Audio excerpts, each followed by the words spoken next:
Alors là, après avoir vu le sapin, on a l'épicéa. C'est ça qui sert souvent de sapin de Noël. Alors là, ça fera un énorme sapin de Noël. Alors, tout à l'heure, je disais qu'il y a un truc pour reconnaître le sapin de l'épicéa. Alors là, par exemple, tout à l'heure, je faisais voir que sur le sapin, quand on arrache une aiguille, qui est en fin de compte une feuille, ça fait une petite ventouse. Tandis que quand c'est sur l'épicéa, quand on arrache, eh bien ça arrache carrément un peu de d'écorce. Voilà, ça c'est une des choses pour reconnaître. Et puis il y a un truc, lorsqu'il y a des cônes, ce qui n'est pas, enfin des pommes de pin, ce qu'on appelle des pommes de pin, qui sont des cônes, puisque pommes de pin logiquement c'est sur un pin, et les cônes sur les épicéas et les sapins, il y a un truc pour reconnaître. Alors là malheureusement on n'en a pas sous le nez. C'est sapino cône en haut, picéa cône en bas. Donc épicéa, le cône regarde vers le bas, et le sapin, le cône regarde vers le haut. Voilà. Sapin, épicéa. Donc je répète, l'épicéa, lorsque je tire une aiguille, j'ai un lambeau d'écorce qui s'en va. Et pour le sapin, ça fait une ventouse. Hop. Voilà. Et c'est comestible le sapin aussi? C'est comestible.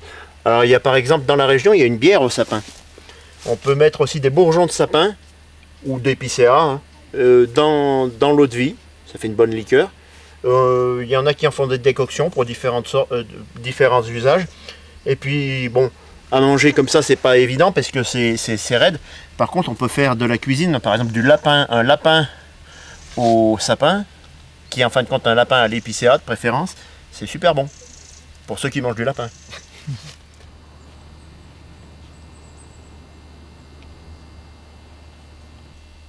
Alors au détour d'un chemin, un pommier sauvage.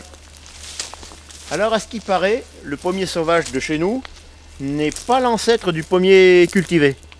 Mais il arrive aussi que le pommier sauvage comme celui-ci, c'est peut-être simplement un pépin d'une pomme cultivée qui a été balancée puis qui a poussé. Hein. Voilà. Hop, de la petite pommicotte qui généralement est particulière mais qui doit être bonne. Ouais, excellent. Donc des arbres qu'on peut remettre dans notre jardin. Voilà.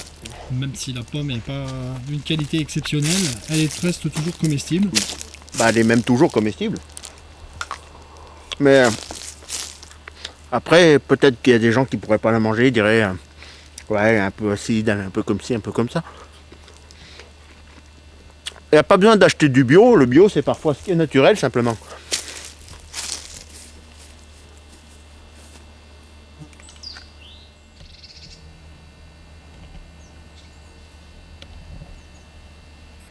Alors le fruit de l'églantier.